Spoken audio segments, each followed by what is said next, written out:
Bonsoir, bienvenue dans notre JT événement des derniers jours. Dis-nous, quand cela arrivera-t-il?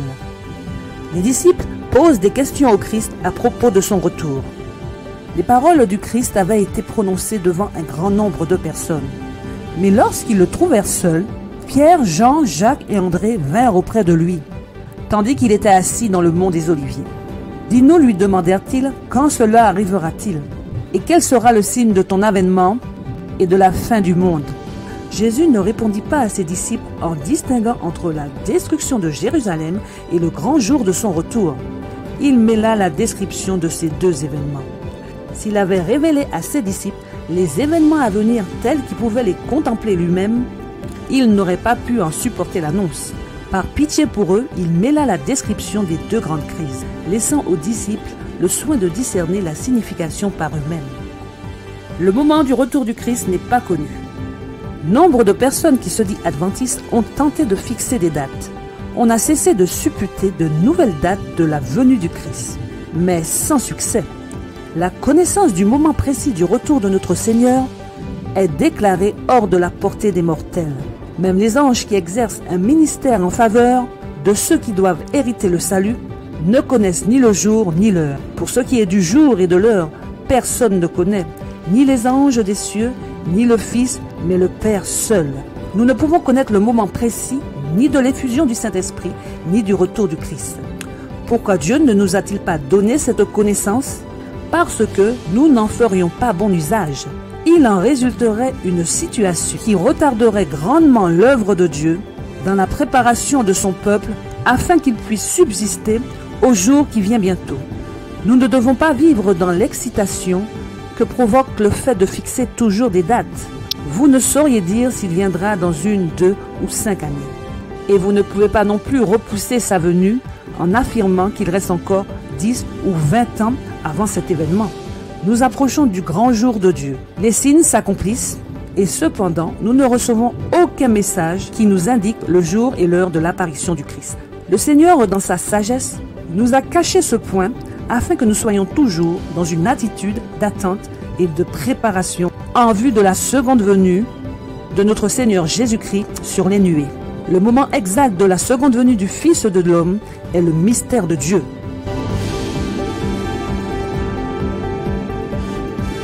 Notre message ne consiste pas à fixer des dates. Nous ne prétendons pas définir exactement le temps qui doit encore s'écouler avant le retour de Jésus, avec puissance et une grande gloire. Certains ont fixé un moment, puis lorsqu'il fut écoulé, leur esprit présomptueux n'ont pas accepté le démenti.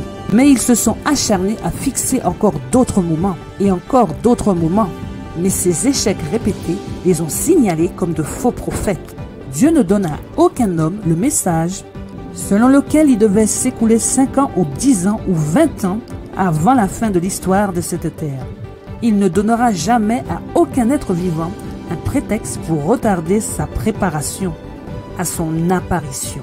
Il ne confie à personne la mission de dire, comme le serviteur infidèle, le maître tarde à venir, car cette attitude conduit à négliger imprudemment les occasions et les privilèges qui nous sont accordés en vue de ce grand jour.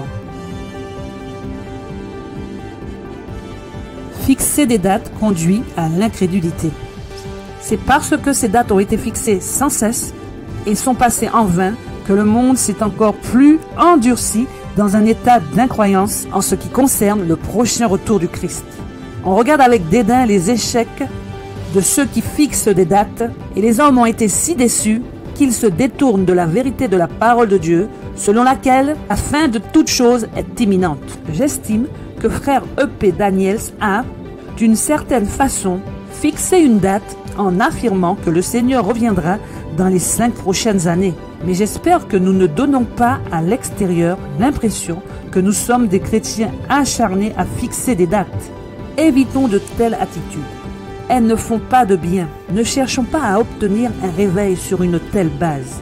Usons de prudence en chaque parole afin que les fanatiques n'aient aucune occasion de créer une excitation malsaine qui blesse l'Esprit de Dieu. Nous ne voulons pas exciter les passions pour créer une émotion quand les sentiments sont sollicités sans le contrôle de la raison.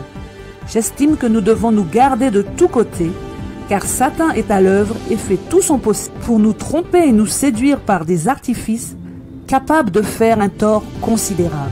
Méfions-nous de tout ce qui provoque une excitation malsaine, car une réaction ne tardera pas à se faire sentir.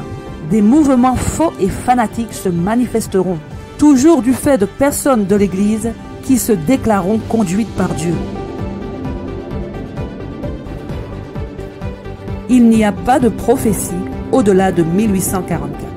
Au camp meeting de Jackson, j'ai clairement affirmé à ces partisans fanatiques qu'ils faisaient le jeu de l'adversaire des âmes. Ils étaient dans les ténèbres, ils affirmaient qu'ils avaient reçu une grande illumination pour affirmer que le temps d'épreuve se terminait en octobre 1884. J'ai alors publiquement affirmé que le Seigneur avait pris plaisir à me montrer que le message de Dieu postérieur à 1844 ne comportait aucune indication chronologique précise. Notre attitude a été d'attendre et de veiller, sans annoncer aucune date entre la fin des périodes prophétiques qui aboutissent à 1844 et le moment de la venue de notre Seigneur. Nous ne recevrons aucun autre message concernant un moment précis. Après cette période de temps qui embrasse les années de 1842 à 1844, nul ne peut fixer de nouvelles dates prophétiques. Le calcul prophétique le plus long aboutit en automne 1844. Ellen White attendait le retour du Christ de son temps. L'assemblée présente à la conférence me fut montrée. L'ange me dit, « Certains sont réservés pour la nourriture des vers, d'autres subiront les 7 dernières plaies. D'autres seront vivants et demeureront sur la terre pour être enlevés au retour de Jésus. Parce que ce temps est court, nous devrions travailler avec diligence et avec une énergie redoublée. Nos enfants n'entreront peut-être jamais à l'université.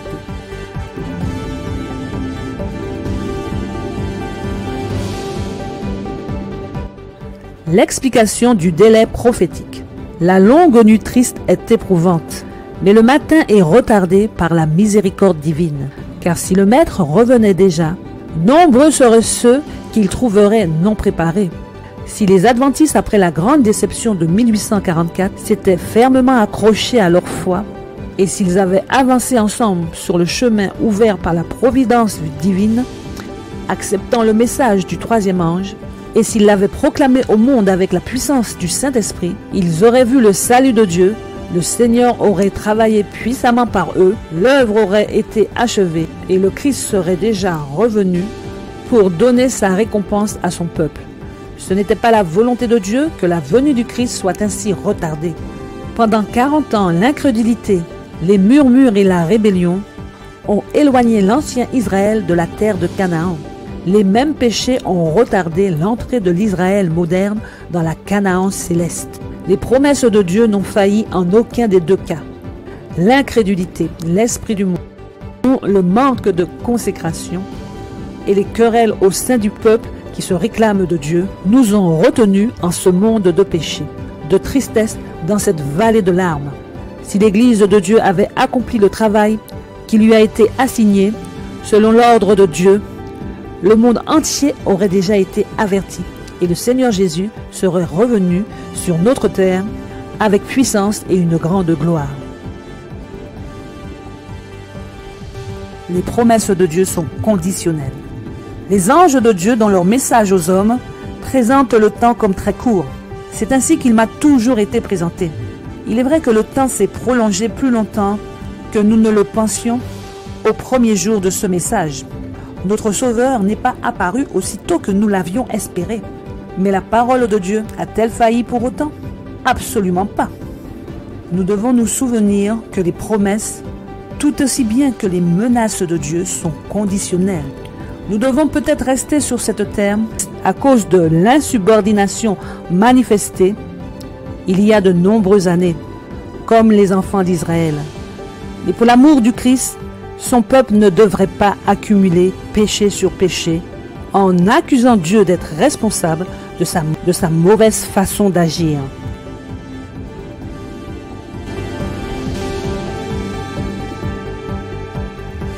Ce que Jésus attend.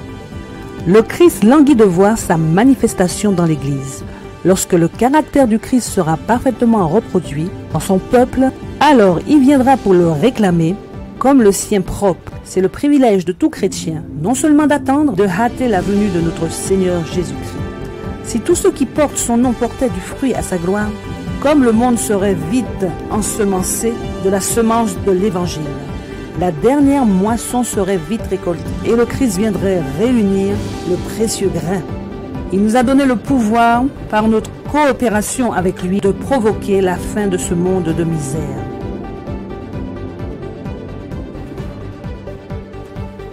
Les limites de la patience divine. Avec une précision sans erreur, celui qui est infini compte les péchés de toutes les nations. Tandis que sa miséricorde renouvelle les appels à la repentance, ce compte débiteur demeure ouvert, mais à partir d'un certain chiffre fixé par Dieu, alors le ministère de sa colère commence. Dieu garde le souvenir des péchés des nations. Les chiffres gonflent leur compte débiteur dans les livres du ciel. Et lorsque sera établie la loi selon laquelle la transgression du repos du premier jour fera l'objet d'un châtiment, alors leur coupe sera pleine. Dieu enregistre les péchés des nations.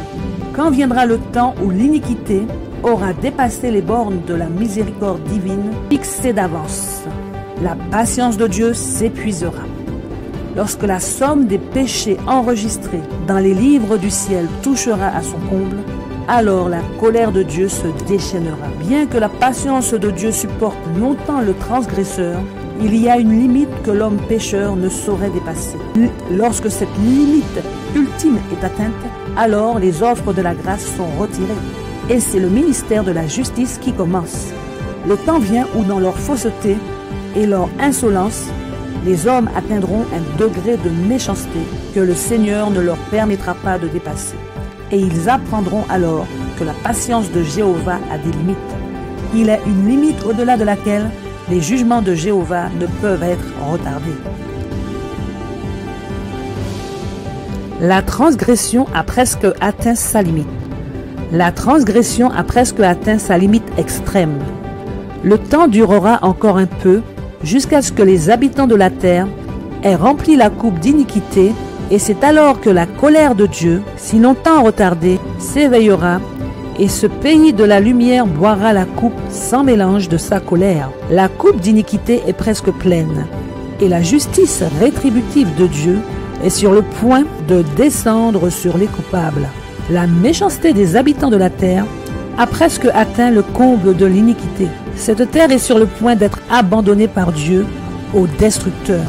La transgression a presque atteint sa limite extrême. La confusion remplit le monde et une grande terreur va bientôt s'étendre sur les êtres humains. La fin est très proche. Nous qui connaissons la vérité, nous devrions nous préparer à l'événement terrible qui va surprendre le monde. Pensons sans cesse au grand jour de Dieu. Nous devons apprendre à penser sans cesse aux grandes scènes du jugement, en sorte que, lorsque tout sera révélé, la pensée du grand jour de Dieu aura un effet sur notre caractère. Un frère m'a dit, « Sir White, pensez-vous que le Seigneur viendra dans les 10 années à venir? Mais quelle est la différence pour vous s'il vient dans 2, 4 ou 10 ans? » Eh bien, dit-il, il me semble que j'agirais différemment si je savais que le Seigneur revient dans 10 ans. Que feriez-vous donc? Dis-je. Eh bien, dit-il, je vendrais ma propriété et je me mettrais à sonder la parole de Dieu. Puis j'avertirais les gens autour de moi et je les exhorterais à se préparer à sa venue. Je supplierais le Seigneur afin d'être prêt à le rencontrer. Je lui dis alors, si vous saviez que le Seigneur ne reviendra pas avant 20 ans, vivriez-vous différemment? Il me répondit, oui, je pense. Quel égoïsme dans l'idée qu'il vivrait différemment s'il savait que son Seigneur revient dans 10 ans. Enoch ne marcha pas moins de 300 ans avec Dieu. Que cela nous serve de leçon et nous montre que nous devons marcher avec Dieu chaque jour. Nous ne sommes pas en sécurité si nous ne l'attendons pas en veillant. L'urgence des temps. Que le Seigneur n'accorde aucun repos, de jour et de nuit, à ceux qui sont maintenant insouciants et indolents dans la cause et l'œuvre de Dieu. La fin est proche. C'est là ce que Jésus voulait que nous gardions toujours présent à l'esprit. L'urgence des temps. Lorsque nous nous tiendrons avec les rachetés, sur la mer de verre munie des harpes d'or et des couronnes de gloire, devant l'immensité de l'éternité, alors nous comprendrons combien courte était la période d'attente et d'épreuve. Amen. Je vous remercie de votre écoute. À bientôt si Dieu veut.